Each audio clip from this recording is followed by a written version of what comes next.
Bonjour Alain. Bonjour Marie.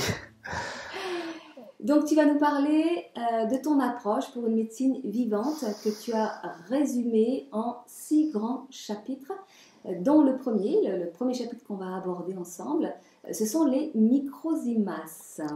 Est-ce que tu peux nous en dire plus sur cette petite bête-là? C'est quoi les microzymas? Voilà. Donc les microzymas sont des microcellules, ce sont les ouvriers bâtisseurs de la vie. Ils sont présents dans tous les tissus vivants sans aucune exception, qu'ils soient végétaux, insectes, animaux, humains. Il faut savoir que M. Pasteur, au XIXe siècle, avait imaginé que les maladies étaient provoquées par des bactéries étrangères qui venaient agresser notre organisme, qu'il y avait donc un système immunitaire qu'il fallait stimuler par les vaccins ou par divers procédés pour pouvoir guérir des maladies. Mais Pasteur a reconnu sur son lit de mort qu'il s'était trompé et que ça n'avait absolument aucun sens. Et en fait, il a reconnu que le terrain était beaucoup plus important que ces bactéries. Eh bien, il n'a pas été plus loin dans ses confessions parce qu'il ne pouvait pas accepter les travaux du professeur Antoine Béchamp, un immense savant du XIXe siècle.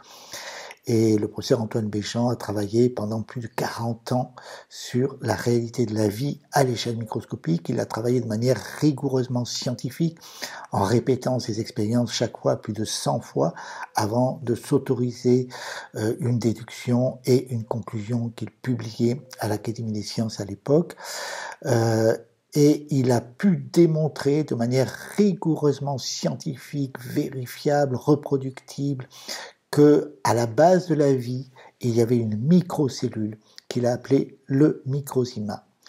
Alors, cette microcellule mesure entre 30 et 60 nanomètres de diamètre en général.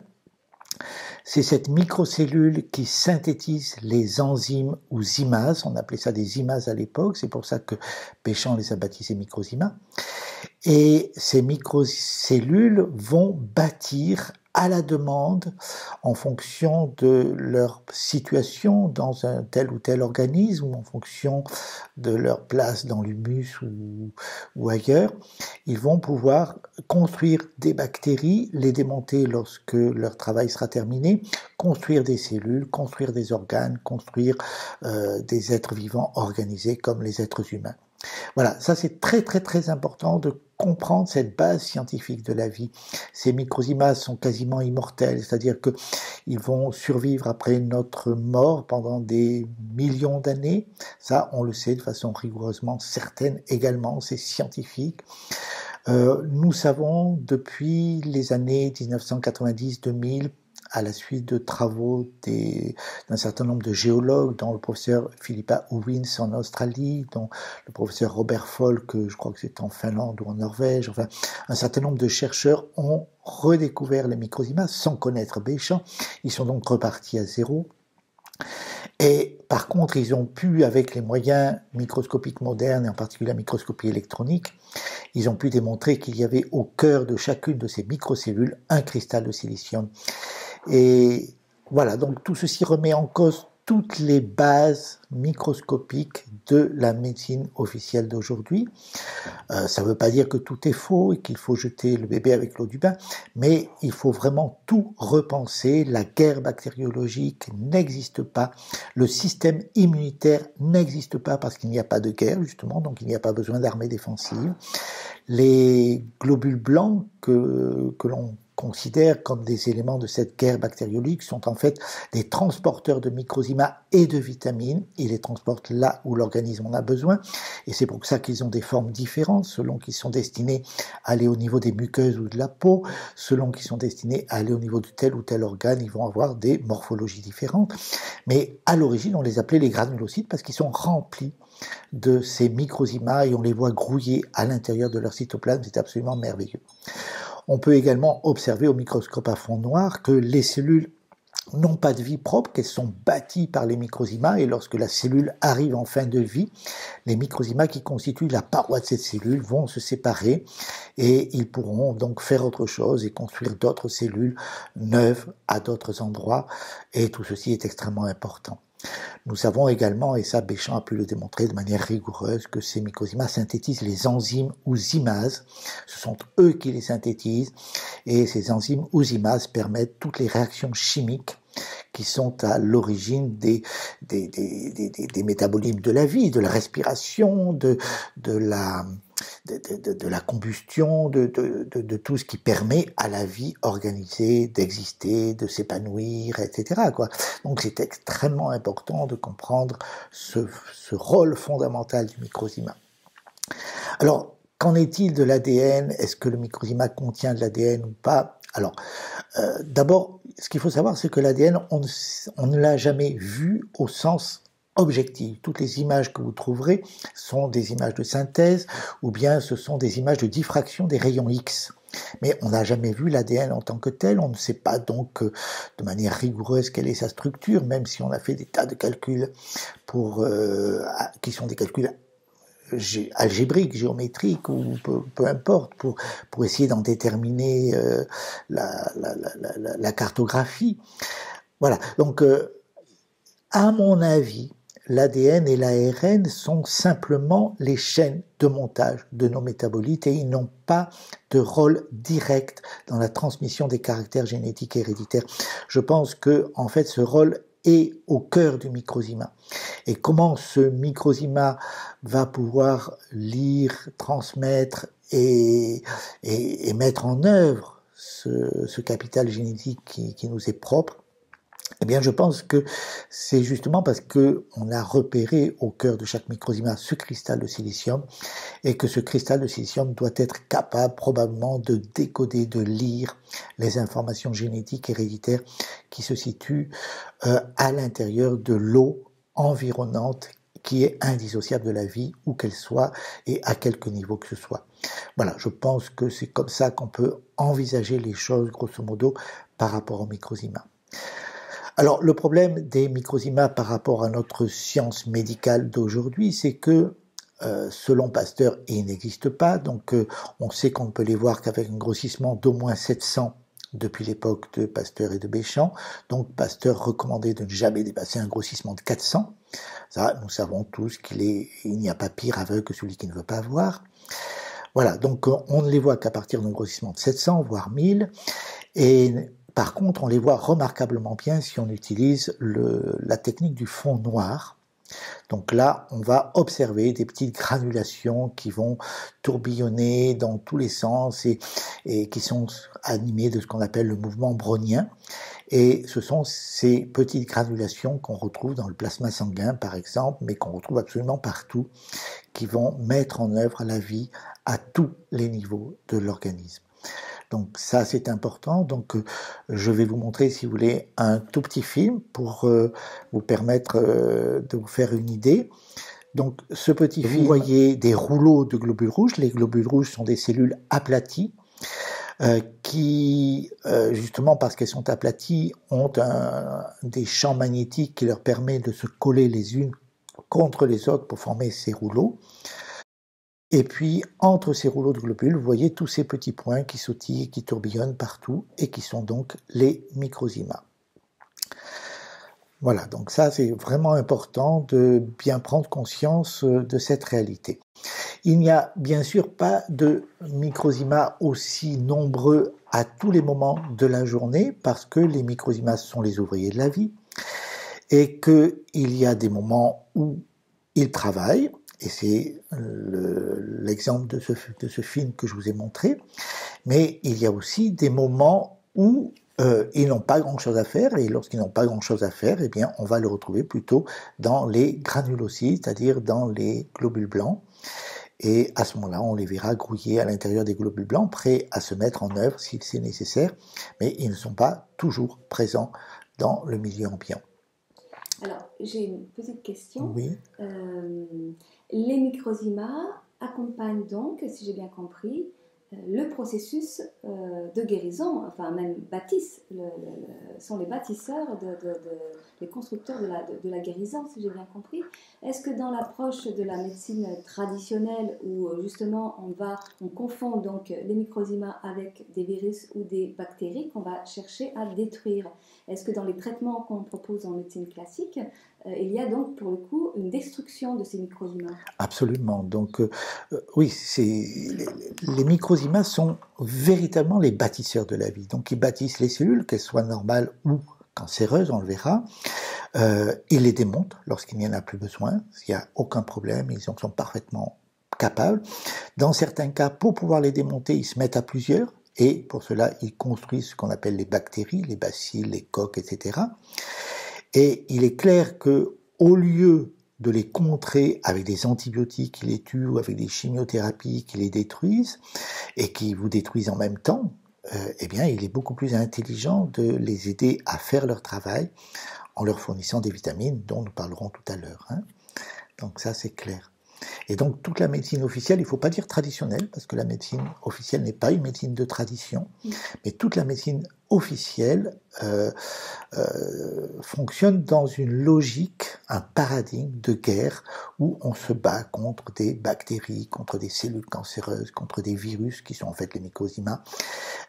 Ce qui est complètement absurde, parce qu'en fait, elle se bat contre la vie, au lieu de chercher à la comprendre et d'accompagner les processus et de permettre à ces processus qui souvent ont tous les moyens d'aller vers la guérison, eh bien, cette médecine officielle combat et de ce fait-là, bon, si vous prenez le cas d'une angine, au lieu d'utiliser des antibiotiques pour une angine, si vous utilisez un cocktail de vitamines suffisamment dosé, vous allez guérir 10 fois plus vite qu'avec des antibiotiques, mais vous n'allez pas détruire le processus, vous n'allez pas le couper, ce qui fait qu'il n'y aura pas de rechute après. Vous irez jusqu'au bout du processus de guérison. Alors que si vous prenez des antibiotiques, automatiquement, on casse le processus. Et puis, comme c'est un processus de guérison, le processus de guérison se remet en route sitôt qu'il n'y a plus d'antibiotiques. Donc les microzymas arrivent, plus ou moins, ceux qui ont survécu, se remettre au travail ensuite. Et de ce fait-là, il y a ce qu'on appelle la fameuse rechute. Et voilà. Et puis aussi, si vous prenez le cas du cancer, c'est un peu la même chose. Hein. Bon, je suis confronté, par exemple, en ce moment, à une personne qui a fait un dépistage du sein et puis a trouvé un nodule dans son sein et qui va rentrer dans le processus officiel de chirurgie, chimiothérapie, radiothérapie, plus ou moins reconstruction et tout ça. Alors, c'est assez dramatique parce que en fait le dépistage sur 1000 personnes dépistées, ils trouvent 14 cancers selon le Conseil des gynécologues de France. Sur ces 14 cancers, il n'y en a que 4 qui sont de vrais cancers, donc cette femme risque de partir dans un processus de mort où elle pourrait perdre la vie stupidement quelque part alors que peut-être elle n'a rien.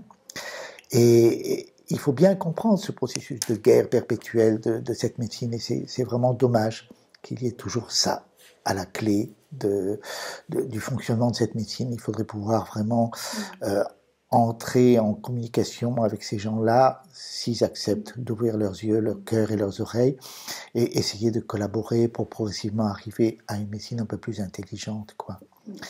Voilà. Merci Alain. Donc c'est vraiment une approche complètement révolutionnaire. Et je te propose qu'on en reste là pour les microzymas, parce que de toute façon, pour ceux qui sont intéressés, tu proposes une formation en ligne. On en parlera un peu plus à la fin de cette émission. Et donc là, on va passer au deuxième grand chapitre sur la psychosomatique. Voilà, donc la psychosomatique va être effectivement profondément complémentaire à cette réalité scientifique des microzymas. Et la psychosomatique, c'est aussi quelque chose de rigoureusement scientifique. Il faut savoir que déjà Hippocrate, bien avant Jésus-Christ, avait noté que les personnes qui avaient un cancer du sein et qui consultaient un médecin mouraient beaucoup plus vite que celles qui ne consultaient pas de médecin. C'est d'ailleurs étonnant de voir pourquoi, parce que la peur générait des complications et ça aggravait le processus. Alors, la psychosomatique en soi, c'est un véritable système médical, un système de pensée scientifique, un paradigme médical qui a émergé en 1917 avec un psychanalyste qui s'appelait Grodeck, qui a été ensuite étudié par un certain nombre de savants, comme Henri Laboride, comme un médecin anglais qui s'appelait Sir Ballant, et qui a vraiment travaillé pour faire accepter dans les années 1950-1970 la réalité de la dimension psychosomatique dans certaines maladies. Ensuite, ça a été oublié, ça a été mis sous le boisseau, on ne sait pas pourquoi, alors que on avait admis que certaines maladies comme l'ulcère à l'estomac étaient d'origine psychosomatique, voilà. Et puis en 1978, le docteur Hammer perd son fils de 18 ans dans des conditions épouvantables. À la suite de ça, il déclenche un cancer du testicule, son épouse déclenche un cancer de l'ovaire, et là, ça lui fait tilt, il se dit à quoi ça sert un testicule, à quoi ça sert un ovaire, à faire un bébé, on vient de perdre notre bébé, même s'il a 18 ans, et quelque part, il y a une cohérence dans ce processus. Et le docteur Hammer, qui était un cancérologue extrêmement réputé, connu, riche, qui travaillait en Allemagne, à Tübingen, qui était chef de clinique, et qui avait tout un service de cancérologie gynécologique, va interroger toutes les patientes qui sont dans son service pour savoir si, avant l'apparition de leur cancer, il n'y avait pas eu un stress un petit peu comme celui qu'il venait de vivre. Et il est le premier surpris de constater que c'est à 100% une réalité. Et à partir de là, il va commencer à étudier cette possibilité psychosomatique et comme il est en plus radiologue, il demande un scanner cérébral à ses patients parce qu'il se dit qu'il doit y avoir une cohérence entre le stress déclenchant, entre l'apparition du cancer au sein, aux ovaires, à l'utérus ou ailleurs, et le cerveau qui est de toute évidence un ordinateur, un calculateur. Et c'est ainsi qu'il va pouvoir repérer dans le cerveau, en fonction du type de cancer diagnostiqué, une zone du cerveau qui est vraiment spécifique de ce type de cancer et qui a une morphologie particulière et qui va être capable de retrouver, et il sera capable de faire des diagnostics tout à fait extraordinaires et de raconter la vie des gens rien que sur la lecture des scanners. Et ça, c'est tout à fait étonnant, les scanners cérébraux. Donc c'est une forme de dépistage aussi quelque part, il ne faut pas forcément en abuser, mais c'est quand même intéressant de savoir qu'il y a une corrélation entre le stress psychologique qui a été à l'origine du processus cancéreux, le cancer lui-même et la zone de contrôle du cerveau. Alors, comment ça se passe en quelques mots? Là encore, il faudra approfondir, bien sûr. Comment ça se passe? Eh bien, nous vivons parfois des stress qui sont d'une telle violence, qui nous mettent doublement en danger. Le premier danger évident, c'est que nous perdons tout sang-froid. Imaginez qu'on vous annonce qu'une personne que vous aimez beaucoup a été accidentée, se retrouve à l'hôpital et a besoin de vous. Qu'est-ce que vous allez faire? Vous allez sauter au volant de votre voiture, mais est-ce que vous ne risquez pas d'oublier les règles minimale de prudence? Est-ce que vous risquez pas de brûler les feux rouges, de brûler les stops, d'oublier la priorité? Enfin bon, voyez, et quelque part vous risquez d'avoir un accident et donc vous êtes en danger de mort. Et par ailleurs, dans cette situation de stress majeur, et vous allez oublier de manger, vous allez oublier de dormir. Pourquoi oublier? Parce que vous êtes tellement en stress qu'il n'est pas possible de faire autre chose que de prendre en main, psychologiquement parlant, ce stress. Et par conséquent, la situation est extrêmement grave pour votre survie immédiate et à relativement long terme, c'est-à-dire sur 1 ou 2 mois. Il est clair que on peut vivre sans manger et sans boire à la rigueur si on est branché sur le prana et l'amour, mais on ne peut pas vivre sans dormir. Ça, c'est pas possible. Il faut pouvoir récupérer. Et par conséquent, le cerveau va mettre en œuvre un mécanisme réflexe. Alors c'est là où il faut comprendre, c'est un mécanisme réflexe. Vous savez très bien que si on vous tape sur la rotule, ça va déclencher un mouvement de votre jambe, votre pied va partir en avant. À quoi ça sert? En apparence, à rien, c'est pas cohérent, mais pour le cerveau, ça a un sens. Et vous allez donc avoir des réactions qui sont parfois complètement aberrantes, en fonction de notre civilisation d'aujourd'hui. Imaginez, je vous donne simplement l'exemple de M. Pasteur qui était quelque part, qui n'était pas vraiment efficace, même c'était un travailleur acharné, il passait son temps à lire les résultats des travaux de ses confrères et se les approprier. Bon, ça c'était sa caractéristique essentielle. Donc il a prétendu avoir fait plein de découvertes alors qu'il n'en a fait strictement aucune, sinon la pub. Oui, ça, il était très fort en publicité.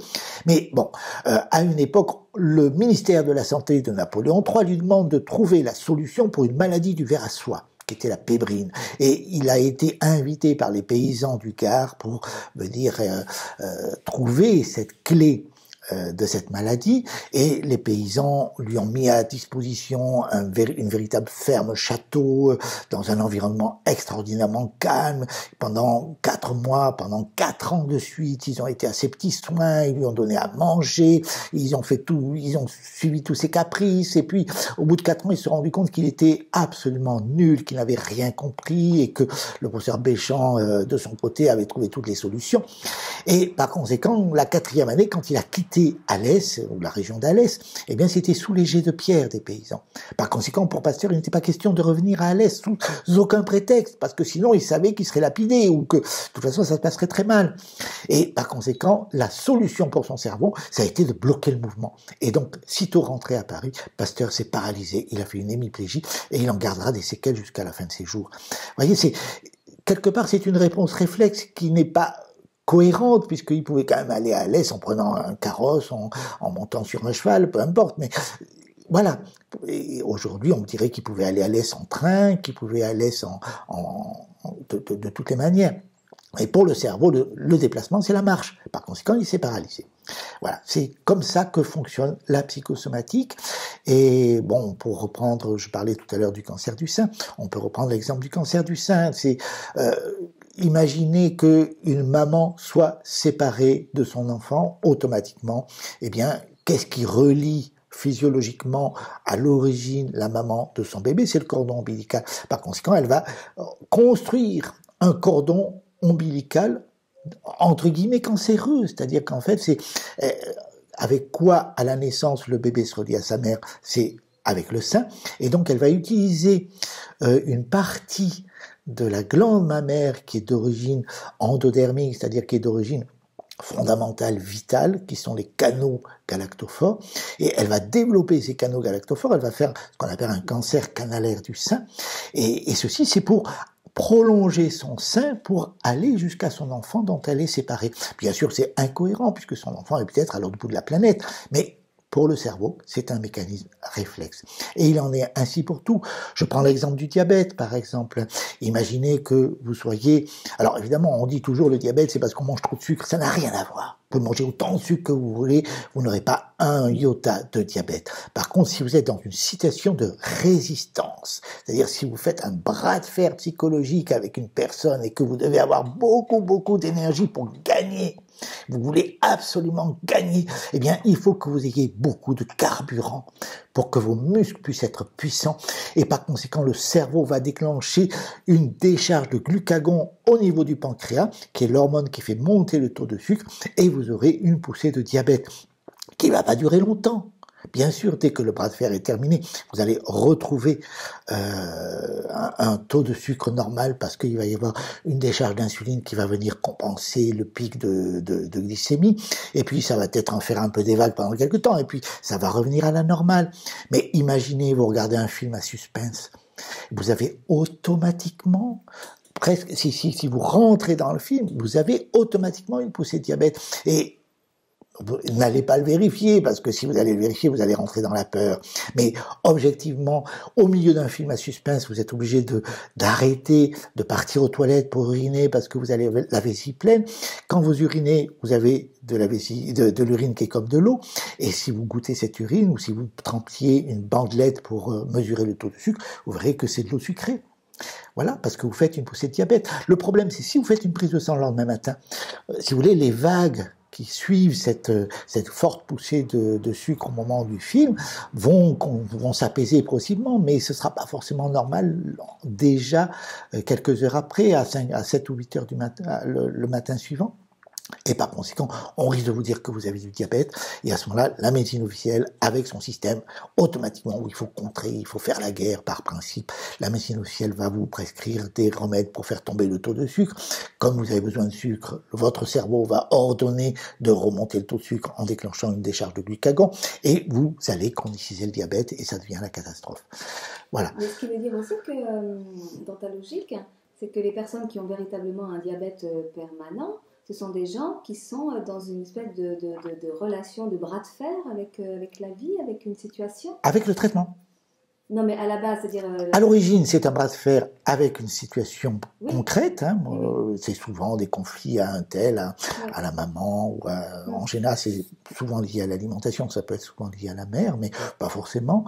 Donc, quelle que soit la situation de bras de fer, et puis ensuite, c'est auto-entretenu par le traitement, et vous faites un bras de fer avec le traitement qu'on vous inflige. Et plus vous faites le bras de fer, plus votre taux de sucre monte, plus votre taux de sucre monte, plus le traitement, qui n'est pas cohérent parce qu'ils n'ont pas compris quelle en est l'origine, plus le traitement va augmenter, plus votre diabète va augmenter, et ainsi de suite. Et on rentre dans un cercle vicieux, et on rend les choses chroniques et soi-disant incurables, alors que n'importe quel diabétique pourrait guérir s'il arrivait à remettre en conscience le stress qui est à l'origine de son diabète et faire un travail de guérison. Et le travail de guérison, alors là c'est complexe, qui sous-entend donc de revenir sur l'émotion stressante du départ, d'en faire le deuil, d'arriver jusqu'au pardon, donc d'extirper l'émotion de sa psyché. Enfin bon, tout ça c'est complexe, quoi. Hein. Voilà. C'est pour ça d'ailleurs que tu proposes une formation en ligne qui va démarrer à la rentrée. Et qui permettra au grand public d'accéder à cette connaissance essentielle. Donc on en parlera un peu plus à la fin de l'émission. Tout à fait. Donc là on passe au troisième grand chapitre qui est la bioélectronique. Voilà. Alors qu'est-ce que c'est que la bioélectronique ? C'est encore une science qui est plus ou moins reconnue mais qui n'est pas pratiquée par notre médecine officielle, et c'est regrettable. C'est une technique scientifique de laboratoire qui permet de mesurer en quelques minutes 3 constantes essentielles des milieux intérieurs, et en particulier du sang. Alors déjà, je mets tout de suite en garde, la plupart du temps, les thérapeutes qui proposent des mesures de bioélectronique vont mesurer les urines ou la salive, qui sont des substances qui ne sont pas le reflet de votre milieu intérieur. En aucun cas, les urines ne peuvent vous donner une idée de ce qui se passe à l'intérieur de votre être tout entier. Il n'y a que le sang qui vous permet d'avoir cette perception-là. Voilà. Donc la bioélectronique analyse des milieux aqueux. Donc il faut que ce soit quelque chose d'aqueux, donc ça peut être effectivement le sang, mais on peut mesurer la bioélectronique sur de l'eau, sur n'importe quel milieu aqueux. Et elle permet de mesurer 3 constantes absolument vitales et essentielles. Ces 3 constantes, c'est le pH, le RH2 et le ρ. Alors, quelles sont la signification et le sens et l'intérêt de ces 3 mesures ? Alors, le pH mesure le niveau d'acidité. Le pH moyen, le pH neutre, c'est 7 à peu près. Le pH acide, c'est inférieur à 7, c'est-à-dire de 0 à 7. Et le pH alcalin, c'est supérieur à 7, c'est-à-dire grosso modo de 7 à 10. Voilà.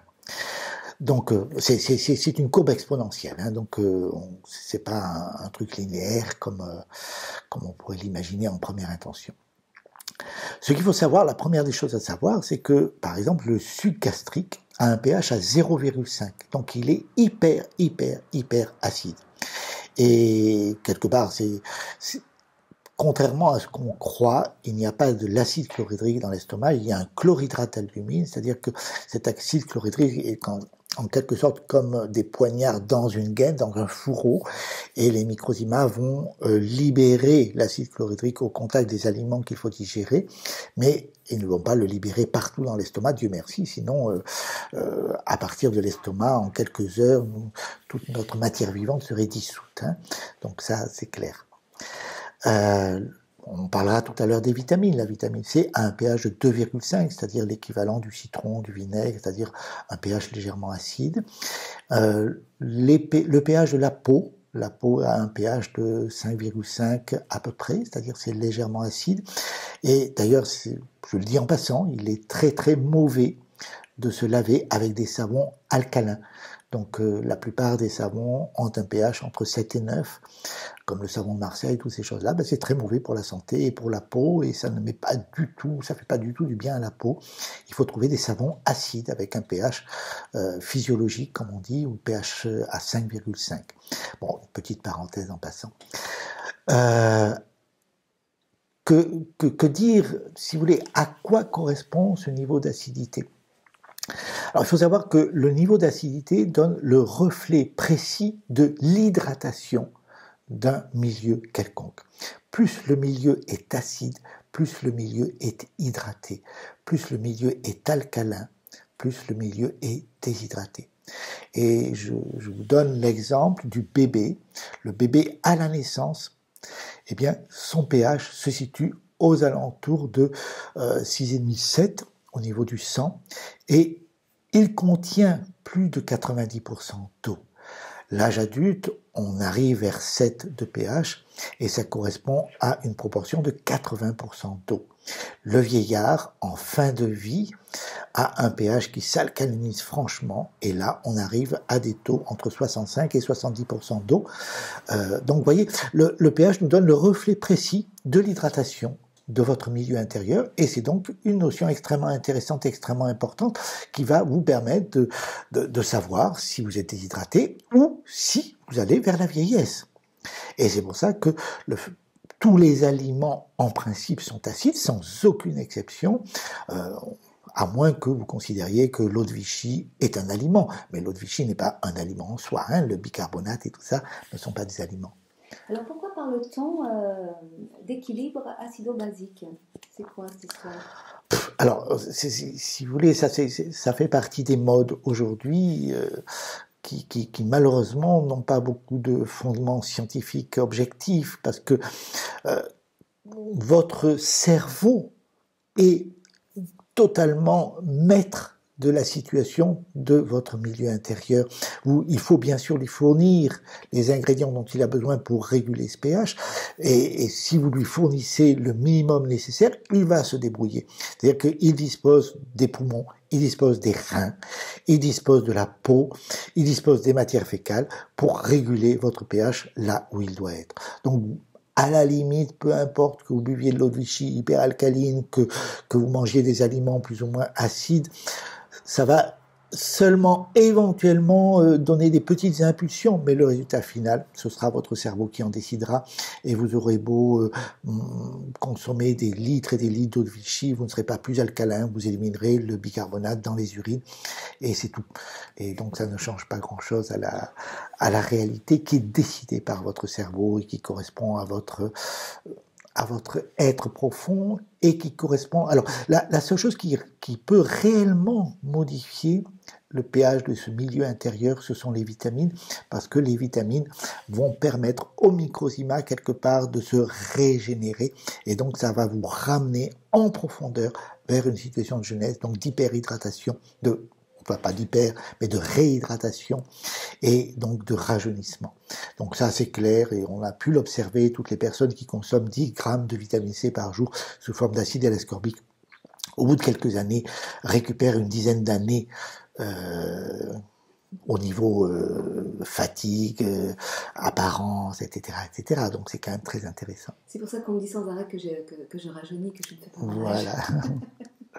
Mais en fait, quand même, j'entends dire depuis des années qu'il est important d'avoir un équilibre acido-basique, qu'un corps trop acide est un corps qui ne va pas bien, alors que pour toi, l'acidité mesure le taux d'hydratation. Et le rajeunissement. Alors, si vous voulez, il y a une erreur d'interprétation qui est faite très fréquemment.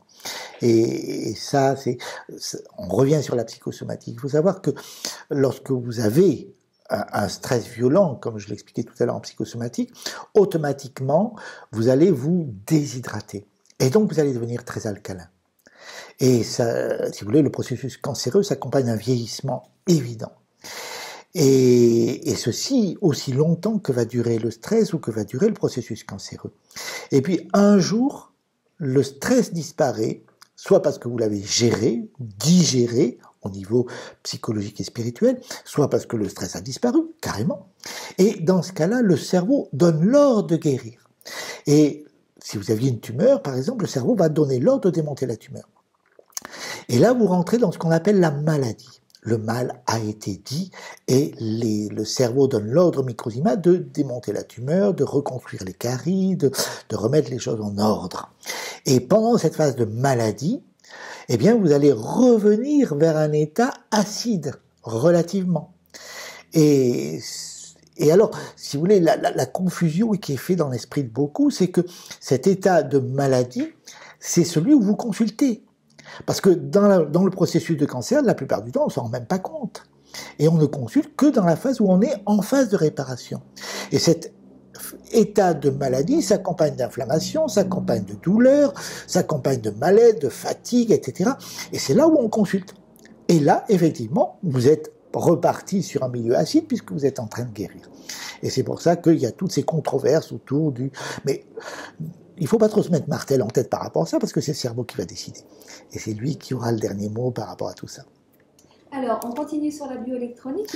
Alors, il y a deux autres constantes, oui, très importantes. Il y a le RH2. Alors, grosso modo, le RH2, c'est la jauge de carburant de votre organisme. Bien sûr, vos microzymas ont besoin de carburant pour travailler. On peut, si vous voulez prendre la comparaison que ce serait un moteur, ils seraient des moteurs à hydrogène. Ils ont besoin d'un certain nombre de molécules d'hydrogène pour pouvoir carburer. Eh bien, le RH2 vous donne la concentration en carburant. On peut aller très vite, hein. Alors, théoriquement, plus la journée avance, plus vos réserves vont diminuer. Donc le matin, vous avez un RH2 élevé. À mesure que vous avancez dans la journée, ce RH2 va diminuer progressivement. Et puis, normalement, vous devez faire un repas le soir. C'est la physiologie qui le veut. C'est pas une histoire de mode ou n'importe quoi. C'est comme ça, physiologiquement parlant. Le repas doit être fait le soir parce que on ne peut pas en même temps manger, digérer et travailler. On ne peut pas tout faire en même temps. Et le corps fonctionne normalement physiologiquement comme ça, en tout cas pour les adultes. Et par conséquent, vous mangez le soir, et le soir, vous allez réingérer des aliments qui vont être transformés en hydrogène, donc en carburant, pour nos microzymas, en sucre d'abord, puis ensuite en hydrogène, etc., etc. Voilà. Et donc, par conséquent, le soir, vous avez un RH2 effondré, et le matin, les microzymas auront assimilé votre repas du soir et auront refait le plein de vos réservoirs. Et donc, le matin, vous avez regonflé votre RH2. Donc, il y a des fluctuations physiologiques sur 24 heures, c'est tout à fait logique. Voilà pour le RH2. Ensuite, vous avez la troisième constante en bioélectronique, qu'on peut donc également visualiser très rapidement, c'est le ρ, ce qu'on appelle ρ, petit r, petit o. Le ρ, c'est la résistance du milieu au passage du courant électrique. Et il faut savoir que plus le milieu est pur, plus le ρ est élevé. Si vous prenez par exemple de l'eau du Mont Roucous ou de l'eau distillée, eh bien vous mettez deux fils électriques connectés bien sûr, ou une ampoule électrique brisée par exemple branchée sur le courant. Vous plongez cette ampoule électrique dans un récipient rempli d'eau du Mont Roucous ou d'eau distillée, il ne se passe rien. Il n'y a pas de courjus. Mais faites ça avec l'eau du robinet, vous verrez que instantanément vous allez faire sauter les plombs, vous aurez vous disjoncter, parce que ça fait courjus, parce que le courant passe. Voilà. Donc le ρ nous permet de savoir très rapidement si le milieu est pur ou s'il est pollué. Alors, quelles sont les pollutions les plus graves? Bien sûr, ce sont les métaux lourds. Mais bon, il y a d'autres pollutions, il y a les radicaux libres, il y a les cendres qui proviennent des combustions à l'intérieur de votre organisme, à l'échelle des microzymas.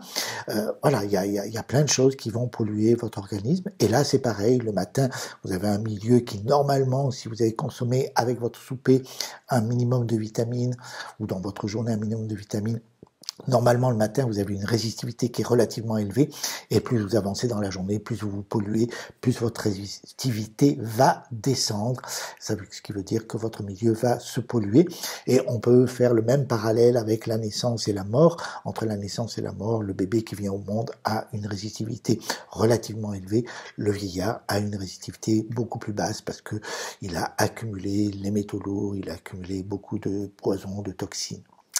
Voilà, on peut dire grosso modo. Donc la bioélectronique permet de faire un bilan de santé en quelques minutes, extrêmement facile. Et ça, il faudrait que les gens le demandent. Le matériel coûte entre 5 et 6 000 euros. C'est pas la mort du petit cheval pour un gros laboratoire d'analyse. Si les gens s'amusaient à demander régulièrement à un laboratoire d'analyse de faire un bilan bioélectronique de leur milieu sanguin, eh bien les laboratoires pourraient s'équiper et vous donner ces résultats facilement.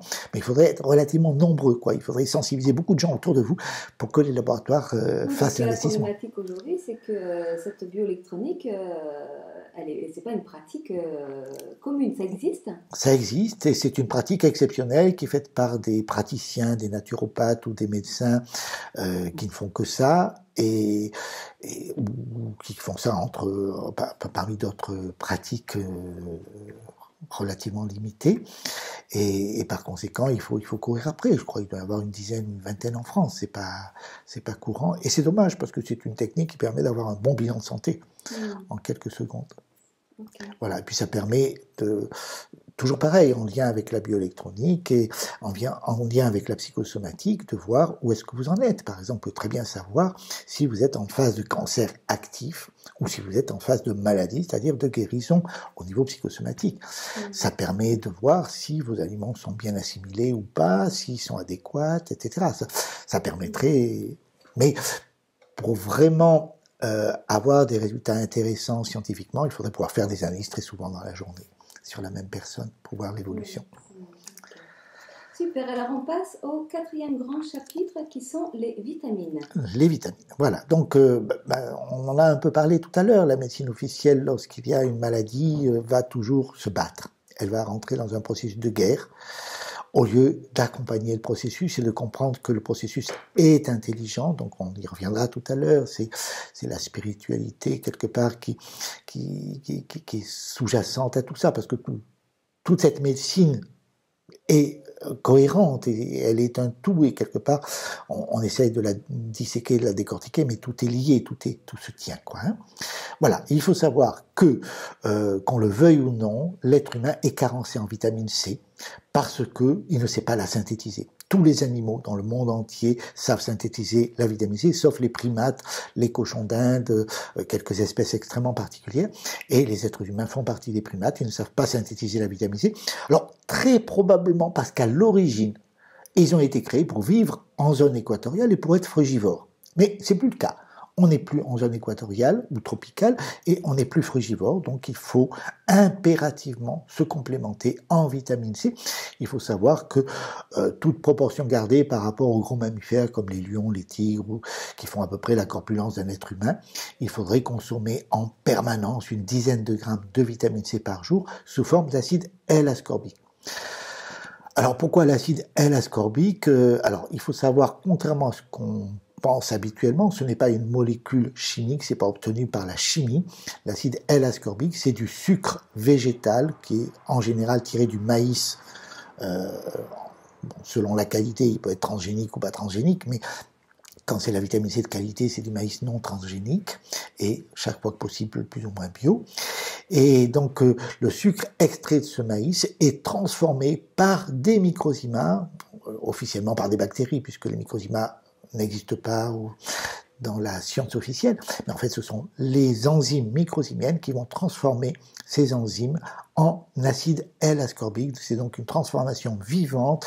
C'est au niveau vibratoire, l'acide L-ascorbique est aussi puissant et aussi fort sur le plan réénergétisation globale que la vitamine C extraite de l'acérola. Ça coûte infiniment moins cher, ça vaut quand même la peine. Et cet acide L-ascorbique a véritablement un effet apaisant. C'est exactement l'effet inverse du café, contrairement là aussi à ce qu'on raconte, parce qu'il y a une désinformation complète vis-à-vis de la vitamine C.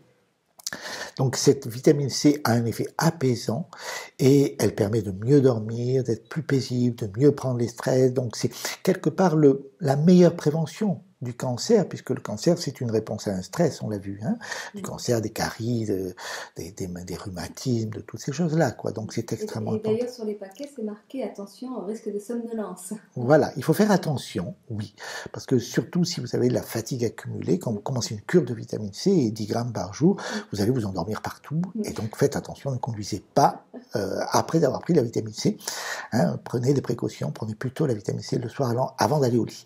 Voilà. Donc la vitamine C, c'est le pilier numéro 1 du triptyque majeur des vitamines. Hein.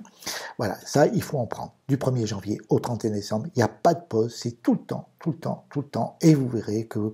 Alors, évidemment, c'est dramatique, cette complémentation pour l'industrie pharmaceutique. Parce que vous n'avez plus de rhume, vous n'avez plus de bronchite, vous n'avez pratiquement plus rien. Hein, ça, c'est incroyable la différence. Du jour au lendemain, vous n'avez plus jamais besoin d'aller voir le médecin, de consulter, d'antibiotiques, de choses comme ça. La fréquence des cancers diminue. C'est incroyable. Et c'est comme ça. Alors évidemment, c'est saboté. Évidemment, on va vous raconter partout qu'il faut surtout pas, que ça va donner des calculs dans les reins, on va raconter des tas de bêtises. C'est absolument faux. Ça ne risque rien. Sachez qu'on a pu tester jusqu'à une prise de 4 kilos. J'ai imaginé des pots qui 1 kilo, c'est énorme. 4 kilos par jour ne sont absolument pas nocifs. Je ne sais pas si vous imaginez jusqu'où ça va. Voilà. Alors après, il y a la forme liposomale de vitamine C qui est réputée avoir une plus grande efficacité. Et ça, je crois que ce n'est pas vrai. Ce n'est pas vrai et c'est important de le savoir. En plus, la vitamine C liposomale n'a pas l'effet apaisant. Je pense que là, on se trompe. Il y a une erreur. Donc, préférez toujours, à mon avis, l'acide L-ascorbique. C'est mon avis, je n'ai pas la science infuse, mais au jour d'aujourd'hui, je pense qu'il ne faut pas utiliser la forme liposomale. Après, le deuxième pilier, ce sont les vitamines du groupe B. Alors, B comme Berthe. Hein. Voilà. Alors, attention, la vitamine B17, utilisée par certains pour lutter contre le cancer ou certaines maladies graves, n'est pas associée à ces vitamines dont je vous parle. Cette vitamine B17, c'est une chimiothérapie douce, certes, mais qui fabrique du cyanure à l'intérieur de votre organisme, donc il ne faut pas l'utiliser. Donc je vous déconseille formellement d'utiliser la vitamine B17. Par contre, toutes les autres vitamines B1, B2, B3, B5, B6, B8, B9, B12, toutes ces autres vitamines sont absolument essentielles pour la vie et nous constatons jour après jour dans notre pratique qu'il faudrait pouvoir se complémenter en permanence avec ce groupe de vitamine B. Pourquoi ? Parce que notre alimentation est de plus en plus carencée du fait des modes de production, des pollutions, même sur du bio. On n'a pas la ration de vitamine B qu'on devrait avoir. Vous prenez par exemple l'exemple de la levure qui contient beaucoup de vitamine B, mais elle ne contient pas certaines qui sont les plus essentielles comme la vitamine B12. Donc je pense qu'il faut se procurer un petit complément permanent, un complexe de vitamine B en permanence du 1er janvier au 31 décembre également. Nous avons mis en place une formule qui est particulièrement adaptée, qui s'appelle le complexe para 16, que vous pouvez obtenir chez Nutrivita, et qui est absolument remarquable. Voilà, qui est bien dosé, et avec ce complexe para 16, il faudrait prendre par exemple 2 gélules par jour.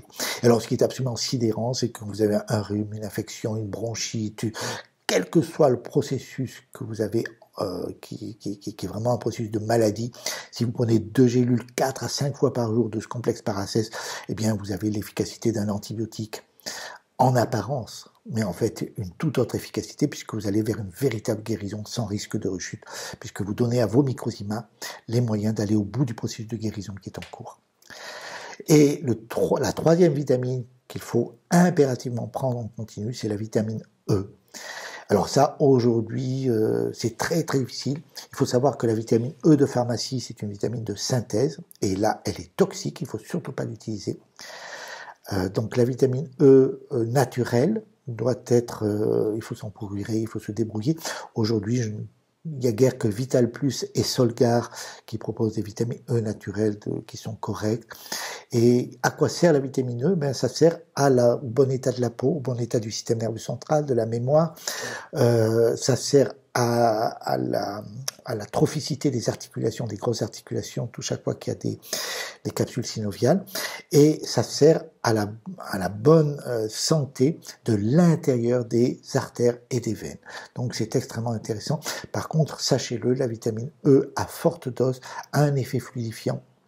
Et donc, si vous dépassez une certaine quantité, donc demandez-moi si vous avez besoin, mais si vous dépassez un certain taux de vitamine E quotidien, il ne faudra pas le coupler avec des produits anticoagulants ou des produits anti-agrégants plaquettaires comme l'aspirine, tout ça. Voilà.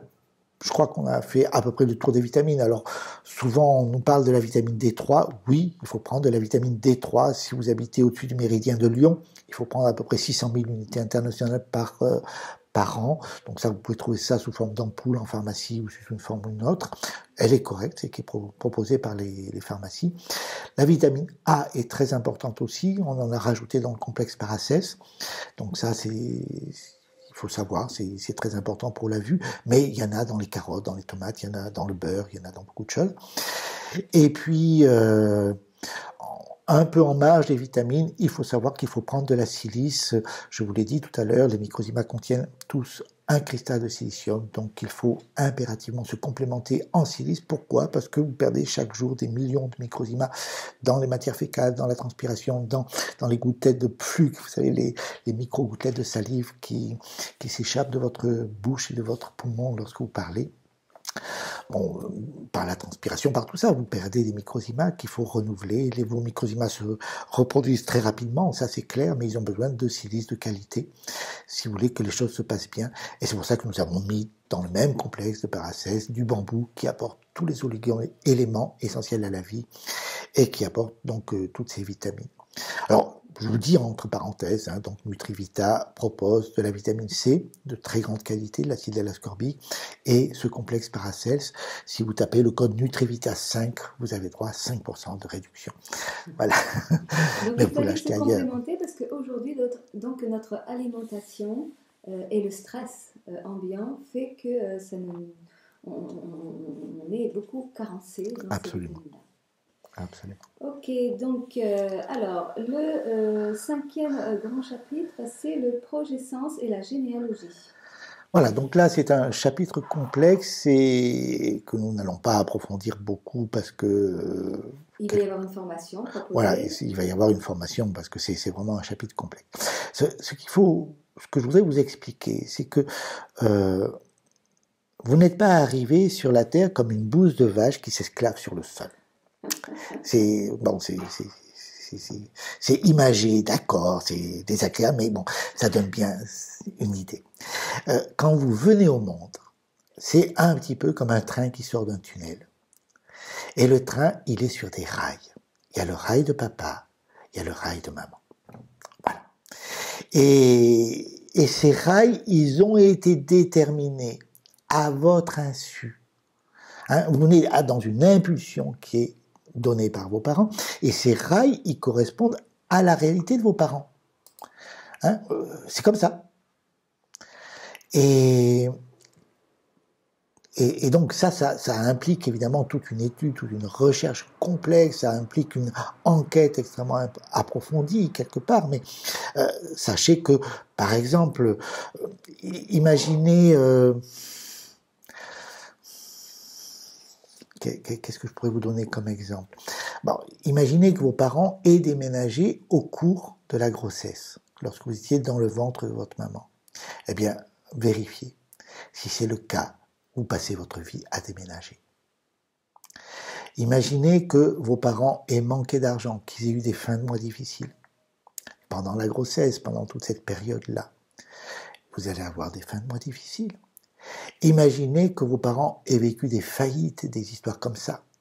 Vous aurez des problèmes d'argent tout au long de votre vie. Et ainsi de suite. Donc on pourrait approfondir, bien sûr, on pourrait aller très très loin dans cette recherche, mais ce qu'il faut vraiment comprendre, c'est que quelque part, vous n'arrivez pas sur Terre innocent. Vous arrivez projeté dans une trajectoire que vous n'avez pas choisie. Voilà. Eh bien, en quelques mots, sachez que cette trajectoire ne correspond pas au désir conscient de vos parents. Si c'était le cas, on serait tous beaux, riches, heureux et en bonne santé. En fait, peut-être pas tous, mais au moins la majorité de la population, parce qu'il y a des gens qui sont pervers, qui font des enfants. Moi, je me souviens d'une famille, mais c'est hallucinant, une famille où tous les enfants ont été mis au monde pour servir d'esclaves. Hein, et c'est hallucinant, quoi. La mère rentrait le soir, elle avait la tri qui était dans le jardin, et dès qu'elle rentrait le soir, tous les enfants s'alignaient pour subir la correction. De quoi, on savait pas, mais ils subissaient la correction, quoi, hein. Et puis il fallait qu'ils bossent, qu'ils triment, qu'il fallait qu'ils fassent tout dans la maison. C'était bon.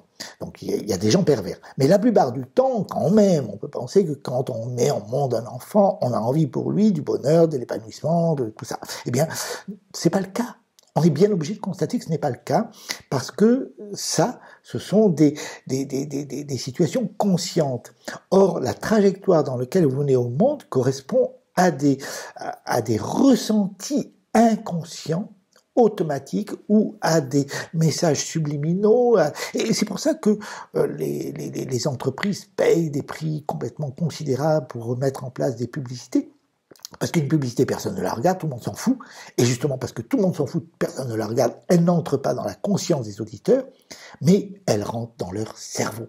Et elle va ensuite s'imprimer dans leurs agissements.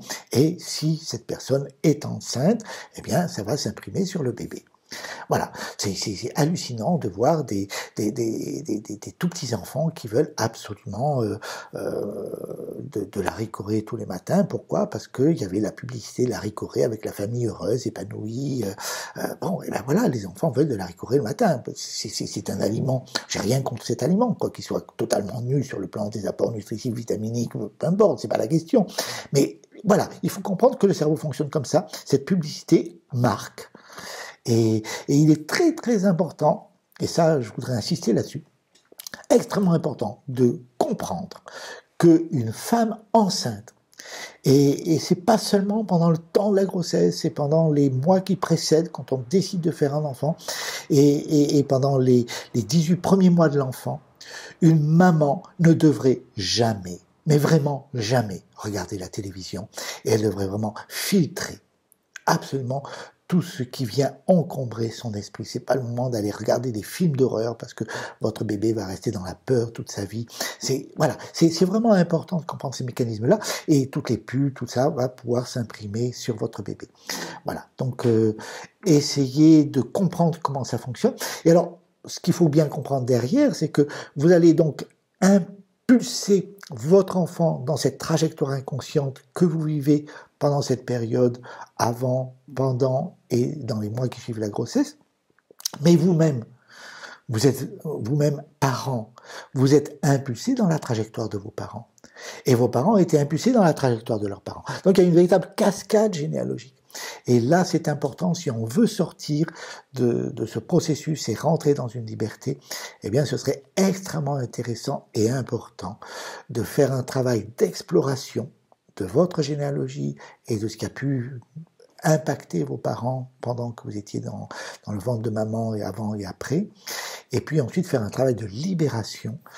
Et il y a un petit rituel que je vous expliquerai en long, en large et en travers dans l'atelier correspondant. Toi, tu proposes toute une démarche autour de ce projet Sens et de la généalogie, en complément de tout l'accompagnement que tu fais et que tu as donc décrit jusqu'à présent. Voilà. Donc ça, c'est pour le projet Sens et la généalogie. Et puis, enfin, le dernier chapitre qui est bien la spiritualité et l'amour. Voilà. Donc ça, c'est extrêmement important. À travers tout ce que nous avons vécu qu'il y a un certain nombre d'exigences scientifiques, de réalités scientifiques, d'exigences métaboliques, vitaminiques, voilà. Mais tout ça, il faut savoir que nous sommes un tout et que, entre autres, nous disposons d'un esprit. Et puis peut-être vous pouvez quand même envisager un jour que votre vie sur Terre a un sens et qu'elle va vers quelque part. Et vers quoi? Alors, bon, vous savez comme moi, il y a des philosophies, il y a des religions, il y a différentes hypothèses, il y a différents chemins. On pourrait considérer que quelque part, la vie, ce serait une montagne à escalader pour arriver à un sommet. Il y a différentes faces pour pouvoir accéder à ce sommet qui correspondent aux différentes philosophies, aux différentes religions. Quelque part, ce qui est important, c'est de comprendre que cette montagne, c'est l'amour. Et s'il n'y avait pas d'amour, la vie n'aurait pas de sens. Comment peut-on vivre sans amour, hein? Alors, là, c'est extrêmement important de découvrir justement qu'il y a différentes formes d'amour, hein. On pourrait, encore que c'est pas vraiment de l'amour, mais il y a les narcissiques qui regardent leur nombril et qui ne cherchent que leur petit bien-être du moment présent, et ce sont les gens les plus malheureux du monde. Et s'il y a un créateur, et je suis persuadé personnellement qu'il y a un créateur, ce créateur ne peut pas être narcissique. C'est pas pensable. Parce que ce créateur, il est de toute évidence dans la béatitude, donc il n'est pas narcissique, et donc il est créateur obligatoirement en même temps. Bah, je veux dire, tout ça, ça se relie, quoi, hein. Voilà. Donc s'il y a un créateur, il ne peut pas être narcissique. Après, qu'est-ce qu'il y a d'autre comme forme d'amour? Eh bien, la première forme d'amour, la plus évidente, c'est l'amour que vous avez pour le contenu de votre assiette. Ça s'appelle l'amour dévorant, hein. Mais c'est de l'amour. Et lorsque vous consommez cet aliment, vous le transformez en vous. C'est-à-dire que cet aliment qui est un végétal, qui est un morceau de viande ou un œuf, n'importe quoi, va devenir être humain. Donc vous le faites progresser dans l'échelle du vivant, sur Terre, en tout cas. Voilà. Donc c'est pas mauvais. L'amour fusionnel. Le bébé, qu'on le veuille ou non, est en fusion avec sa maman. Et il faut savoir que, ça c'est important de savoir, dans la conscience du bébé jusqu'à l'âge de 7 mois, il pense faire un avec sa maman. Et puis à 7 mois, il découvre qu'il est distinct de maman. Et lorsqu'il découvre qu'il est distinct de maman, il n'a pas encore découvert la permanence des objets. C'est-à-dire que pendant le 8e mois de sa vie, entre 7 et 8 mois, il va être absolument persuadé, chaque fois qu'il n'aura plus maman dans son champ de vision, qu'il est abandonné. Et c'est une situation épouvantable pour lui. Et à cause de cette situation, il risque plus tard dans sa vie de donner une coloration d'abandon à tous les stress qu'il va vivre. Et cette coloration d'abandon, eh bien, ça va se traduire par un réflexe psychosomatique du cerveau, qui est l'obésité. Voilà, donc chaque fois qu'une personne vit une conflictuelle d'obésité, allez chercher ce qui s'est passé au cours de son 8e mois. En général, la plupart du temps, les gens ne sont pas au courant de cette réalité, de cette crise fondamentale, et ils n'en tiennent pas compte, et c'est dramatique. Il faudrait impérativement, pendant le 8e mois de la vie de l'enfant, tout arrêter pour la maman, et consacrer ce mois à ne s'occuper que de son enfant, à ne jamais le laisser pleurer, auquel cas, jamais il n'y aura de problème d'obésité au cours de la vie de cet enfant. Voilà, donc ça c'est important. Ça c'est l'amour fusionnel, hein. Donc l'amour fusionnel, c'est l'amour spécifique du bébé pour sa maman. L'amour amoureux, c'est un amour qui est à la fois fusionnel et dévorant. Contrairement à ce qu'on peut penser, les amoureux, bon, ils ne font plus qu'un. D'accord?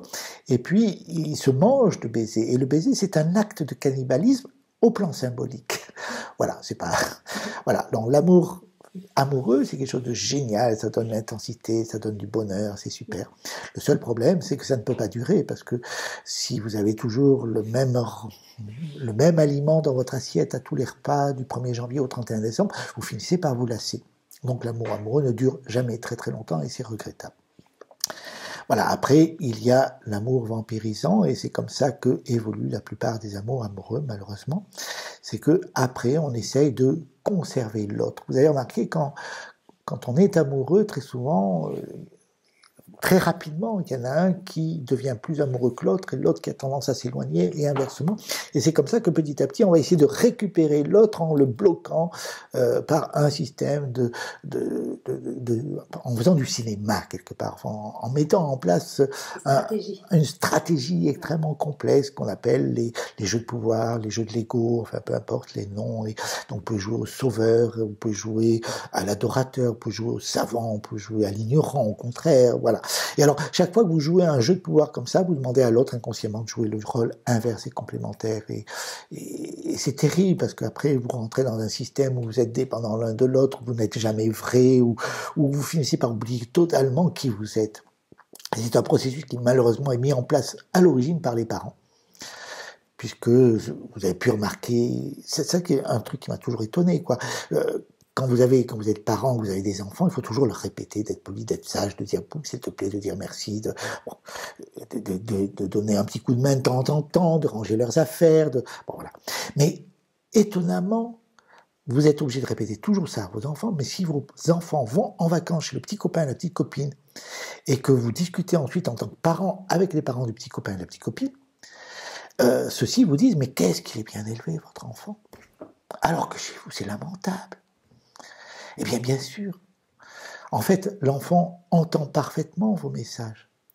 Et quand il n'est pas face à ses parents, comme il est intelligent, il les met en œuvre. Mais quand il est en face de vous, inconsciemment en tant que parent, vous lui demandez, et c'est un mécanisme inconscient, pervers, vous lui demandez de rester irresponsable. Voilà. Ça fait partie des jeux de pouvoir, et je crois que c'est le premier jeu de pouvoir qu'on initie.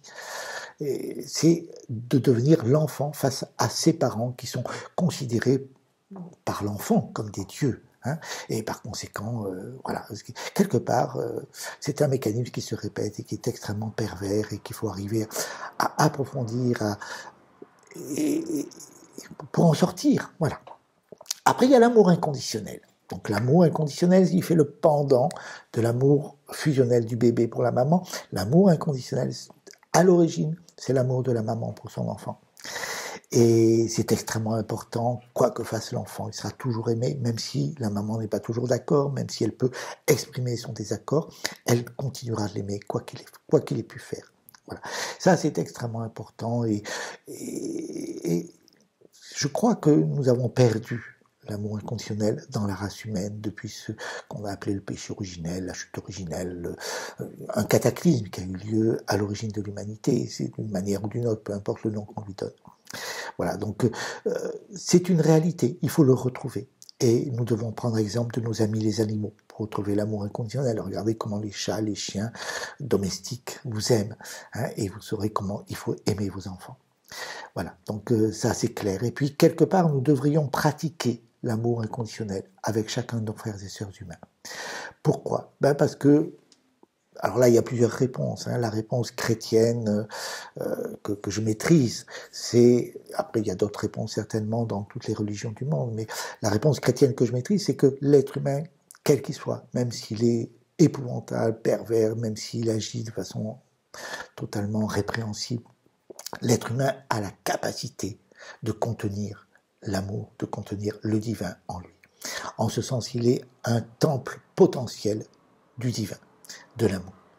Et par conséquent, il est infiniment respectable. Et par conséquent, nous devrions pouvoir aimer chacun de nos frères et sœurs humains, quoi qu'ils fassent, même si c'est une pourriture au niveau de la résultante de ses actions. Nous devrions pouvoir l'aimer quand même, de manière inconditionnelle. C'est pas évident.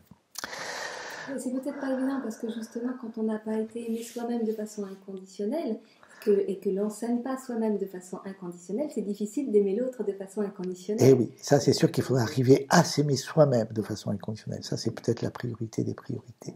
Voilà, je suis d'accord avec toi. Quand on ne sait pas ce que c'est, du coup, voilà. Compliqué. Voilà, et après il y a ce que j'appelle l'amour oblatif, l'amour spirituel. Donc l'amour oblatif ou l'amour spirituel, c'est quelque chose qui est propre aux êtres disposant d'un esprit. Et ça, c'est important de le savoir. C'est un amour, comme son nom l'indique, oblatif, c'est le don total de soi. C'est un amour qui ne peut pas forcément se vivre avec tout le monde. On peut le vivre à l'échelle horizontale avec un compagnon, une compagne. Hein. On peut le vivre à l'échelle verticale avec notre Créateur. Mais on ne peut pas vivre l'amour oblatif avec tous les êtres humains. On peut vivre l'amour inconditionnel avec tous les êtres humains, mais pas l'amour oblatif. Se vivre au sein d'une communauté, par exemple. Non. Non, non, c'est vraiment un don total de soi, c'est vraiment quelque chose qui est vraiment personnalisé, personnel, et il faut qu'il y ait, voilà, il faut qu'il y ait la distinction, la différence et la reconnaissance réciproque. Enfin, c'est vraiment un processus très important. Voilà, donc il faut qu'il y ait le don réciproque. C'est un amour conditionnel, parce que si l'autre refuse, on ne va pas le harceler, on ne va pas insister. Un petit peu comme quand vous invitez quelqu'un à danser dans un bal, s'il ne veut pas, ben vous lui foutez la paix. Hein. Voilà, vous n'allez pas prendre une mitraillette pour l'obliger à danser. C'est un amour où chacun est libre, libre d'entrer, d'inviter, ou libre d'accepter ou de refuser l'invitation, bien sûr. Hein. C'est un amour où chacun est respecté dans sa différence. Il est clair que si nous étions strictement identiques, si nous étions deux clones, qu'est-ce que nous avons à bénéficier d'une relation et du don de l'autre si nous sommes strictement identiques à l'autre. Hein. Donc il faut accueillir la différence, accueillir la complémentarité et ne pas chercher à changer l'autre. Même si dans la pratique quotidienne de cet amour, l'autre va changer et vous-même vous allez changer puisque vous n'aurez plus besoin de tous ces masques, toutes ces mascarades et jeux de pouvoir dont nous parlions tout à l'heure, de l'amour vampirisant. Voilà. Donc c'est un amour extrêmement important et qui suppose la conscience. On ne peut pas vivre ce don, cette liberté et ce respect de l'autre si on n'est pas dans une pleine conscience. Donc c'est un amour qui implique de façon urgente d'avoir l'esprit dégagé. L'esprit, pas seulement le mental, mais aussi l'esprit qui est au niveau du ventre, bien sûr, hein, qui est au cœur de l'être humain. Et donc, il faut vraiment avoir l'esprit dégagé. Et pour avoir l'esprit dégagé, alors là, c'est là où je rejoins tous ceux qui disent que le jeûne, c'est bien. Nous devrions, normalement, jeûner dans la journée et faire des périodes de jeûne régulièrement pour justement pouvoir vivre avec plus de conscience ces choses-là. Mais en particulier, il serait important de ne pas manger dans la journée pour être en pleine conscience, pour pouvoir accéder au moins pendant la journée à cet amour oblatif, sachant que quand vous dormez, vous ne pouvez pas le vivre. Parce qu'on ne peut pas se donner consciemment si on dort. Voilà. J'aimerais que tu reviennes sur cette notion d'esprit quand tu dis qu'il se situe dans le ventre, au niveau du ventre. Est-ce que tu peux nous en dire plus?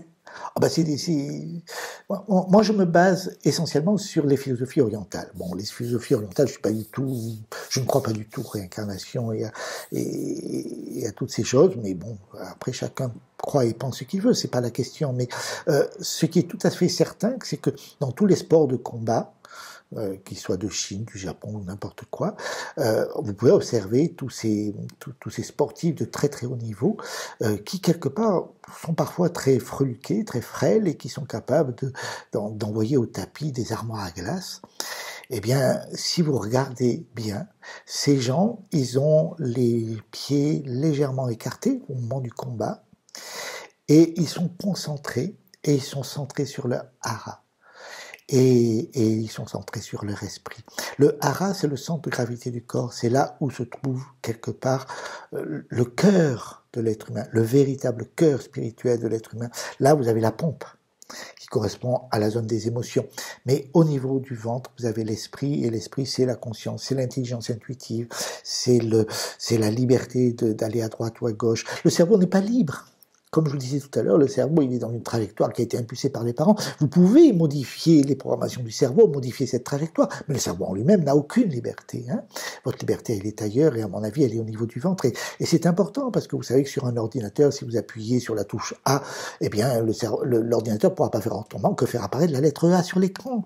Bon, voilà. Et il faut, pour pouvoir appuyer sur la lettre A, être à l'extérieur de l'ordinateur. Donc, votre esprit, qui est au niveau du cœur de votre corps, c'est-à-dire au niveau du ventre, votre esprit peut modifier votre trajectoire de vie et vous accorder la liberté et la conscience et toutes ces choses-là. Voilà, je crois qu'on a fait à peu près le tour de ce que je voulais vous donner comme introduction à cette formation à une médecine vivante. Donc merci Alain pour cette présentation. Et tel que je l'annonçais au début de l'émission, tu vas donc proposer une formation en ligne beaucoup plus approfondie autour de la psychosomatique et le décodage biologique des maladies. Et donc c'est une formation qui va être accessible au grand public. Tout à fait, tout à fait. Et donc qui va se faire en 4 modules.